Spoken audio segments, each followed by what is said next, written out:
Welcome to the online class children.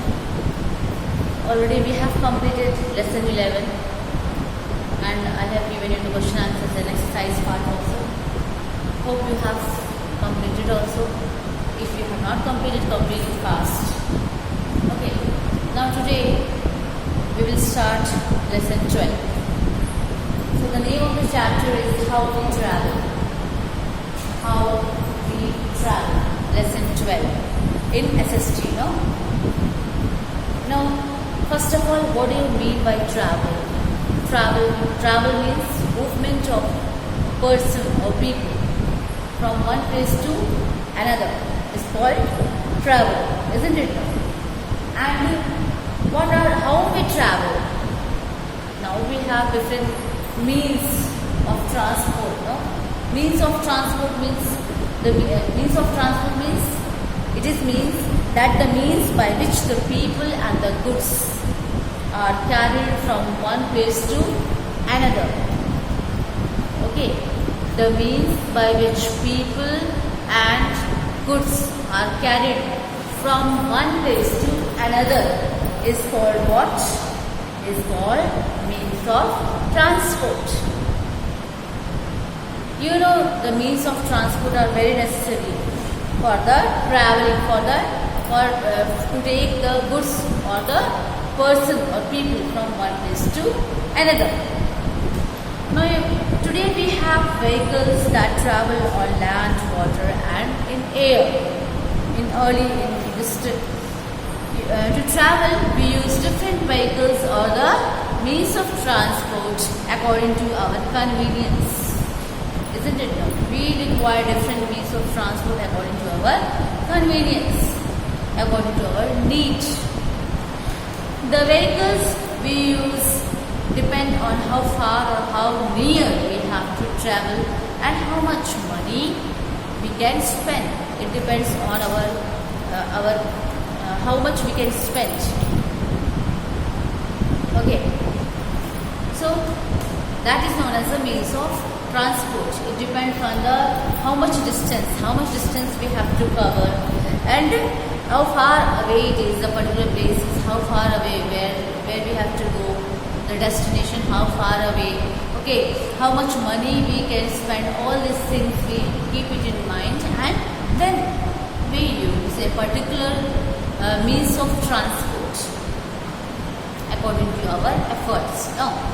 Now, today we have different means of transport, that is land, water and air, to travel from one place to another.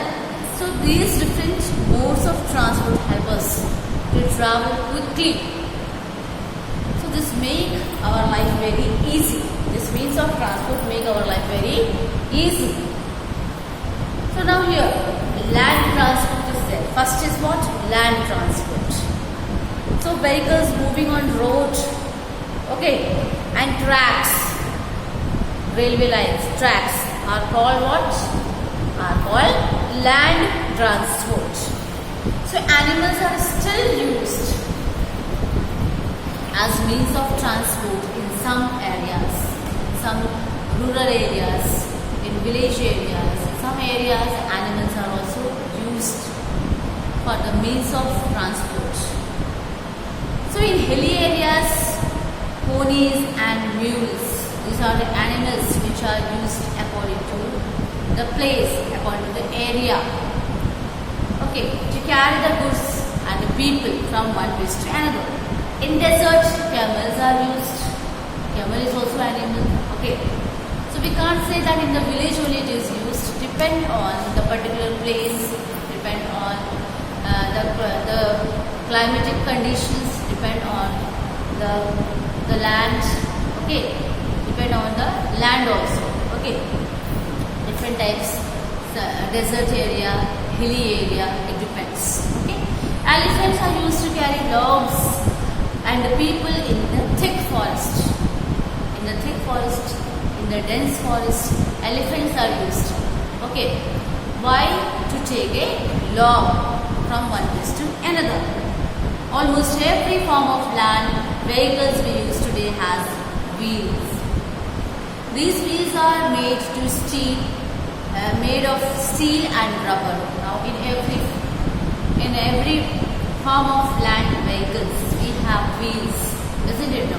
And the wheels are made up of steel and rubber. Some animals drawn cart have wooden wheels, like bullock cart. It has a wooden wheel. It also have a wheel. It's also a land transport, but it has a wooden wheel, isn't it? Now animal drawn carts are a major means of transport in village. Animal drawn carts means the bullock cart. These are run by the animals, but it is also having a wheel. That carts are also having a wheel, and that is made up of wood, isn't it? Carts may be pulled by oxen, horse, okay, etc. Cycling in a human powered means of transport, form of recreation and a sport. Now cycling is also a land transport, isn't it? And it is also a means of transport, okay, but it is we are using for the recreation, for the sports, okay. So these are the means of the land transport. Now buses, cars, scooters, motorcycles, trains, trucks are the chief engine powered land vehicles. These are the chief engine powered land vehicles. Now today there is a vast network of road. Okay, all over the India we have a road, no? And it is vast network of road. You know, national highways are the major roads that connect different cities all over the country, and the state highways are also there. Okay, that link to the important towns and cities within the state. National highway, it connects with other, that is connect to different cities and other over the country. Different cities are connected in the national highways over the country, but the state highways, the village, the towns, all this are connected, you know, with the state. That is the state highways. It is linked with the important towns and the cities within the state. State highways are connected within the states only. Now trains carry lakh of passengers and goods every day, isn't it? Goods are also carried. A lakh of passengers are also carried. Means heavy luggage is also carried by the train. All trains travel along a permanent route using steel rails or tracks. How trains are traveled? Trains are traveled on the tracks. Railway tracks are there. So this also come under the road transport today. The trains are pulled by the diesel engines or electric engines. India has the largest railway network in Asia and fourth largest in the world. In Asia, it is the largest network, and in the world when we see, India has a fourth largest network. Okay. Railway network. Which network? Railway network. As among the whole world when we see, it is in the fourth position. Okay. But when we see in the Asia, only in the Asia continent, then it is the largest railway network. Understood? Now railway link almost all towns and cities in India. It is connected with all towns and cities, almost all towns and cities, so that people can go from one place to another easily. Okay, so the railway is connected with almost all cities and towns in India, so it is very easy for the people to travel from one place to another. We have passenger trains, express trains and superfast trains.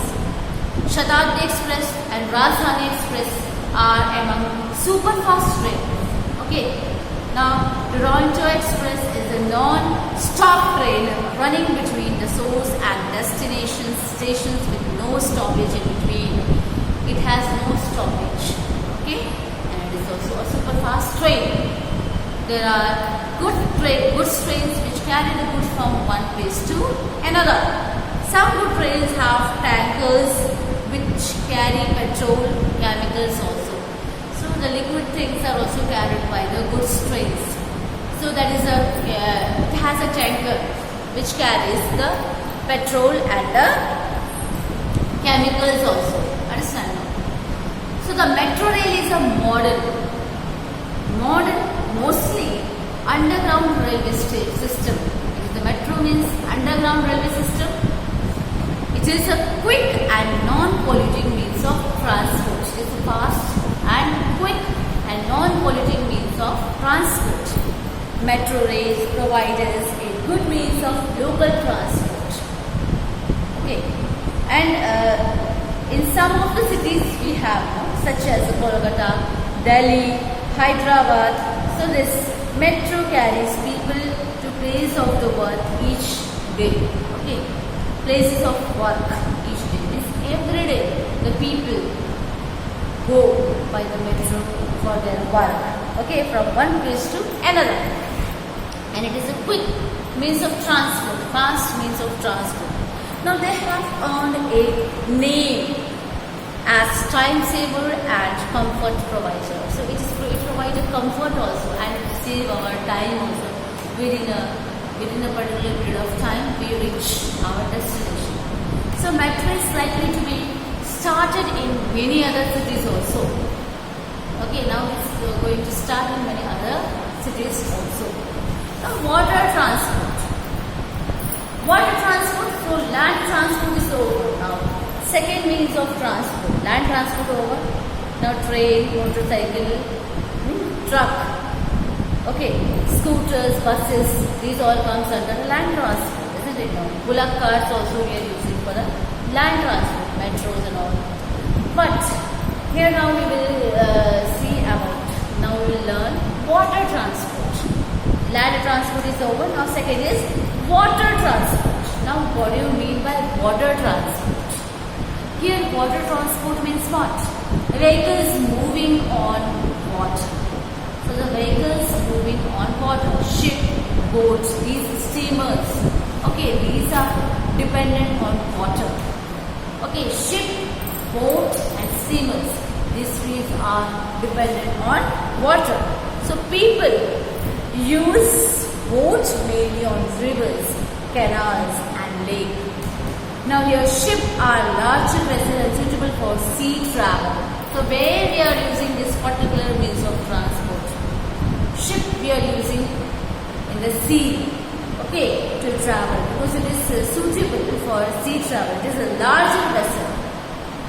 Now water travel is also slow as compared to land and air travel. Now this is a slow means of transport, water travel. It is slower than the land transport or air transport. Okay, so but ship can carry large quantity of goods. Ship are used to transport huge quantities of grain, big and heavy machines and other goods to other countries. Okay, so we can carry a large number of goods. Okay, by the water transport, by the ship.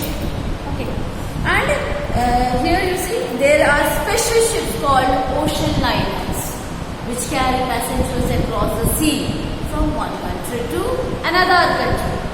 The place where ships are loaded and unloaded, definitely the place where ships are loaded and unloaded with the goods, with the passengers, that is called what?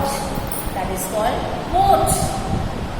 Okay, that is called port, where it is loaded or unloaded. That is called port. Now that is seaport lines. Okay. Now here air transport. What do you mean by air transport here? Vehicles moving in the air, and this was the fastest means of transport. Air transport depend on aeroplanes and helicopters. What are the means? We are using aeroplanes and helicopters. Aeroplanes are the world's fastest means of transport. Big aeroplanes carry passengers and their goods can move 800 to 1000 kilometers per hour. Helicopters are smaller as compared to the aeroplanes, and they cannot carry a large number of passengers. passengers as the aeroplanes can. So this is the difference between the aeroplane and helicopter. So aeroplane carry large number of passengers and goods also, but helicopters are not able to carry large numbers of passengers as aeroplane can. Aeroplane take off from airport, and the largest passenger airline in the world is the A380 Airbus. Okay, so it is a double deck wide body 4-engine airliners. So this quality it has, and it can carry 853 passengers. So this is the largest passenger airline. Okay, and the name of the largest passenger airline is A380 Airbus. Okay, A380 Airbus is the largest passenger airline. It can carry how many passengers? 853 passengers. Now gliders and what? Air balloons also come under the air transport. Gliders are also there, hot air balloons. Okay, but they are used mainly for the recreation. It is for the enjoyment purpose, for the recreation, to enjoy, just for the. Okay, now people can travel into space in the spacecraft. Rakesh Sharma of India and Kalpana Chawla and Sunita Williams of India origin have traveled into space. Okay, so how they travel into the space? By the aircraft, isn't it now? By the spacecraft. By the spacecraft they travel into the space. Okay, now in some cities, movement of the bullock carts as well as the slow-moving vehicles are banned on busy roads, because now the road facilities we have and the busy road is also there. That's why so many vehicles are running, so many land transport vehicles are running. Okay, so that's why. So the bullock carts are banned because of that, isn't it? Because when the bullock cart we will use it, it's difficult for the other vehicles to travel, other land vehicles to travel. Now, the national capital, Delhi, has one of the largest CNG based transport system as part of drive to bring down the pollution. So in Delhi, what we are using CNG. Why? So that it is based on which type of transport system? It is based on that type of transport system by which there is no pollution. By which there is no pollution. Okay. So we just to conserve our minerals also, our fuels also. So like this, and it is non-polluting also. So that's why we are using this CNG. Okay, to control the pollution. Hope you have understood this all three means of transport, that what is the meaning of travel, what is the meaning of means of transport, and we have learned three modes of transport, that is land transport, air transport and water transport. And the water transport is the slowest transport and the air transport is the fastest piece of transport. So this we have learned all these things in this chapter. Now hope you have understood this chapter. Okay, thank you.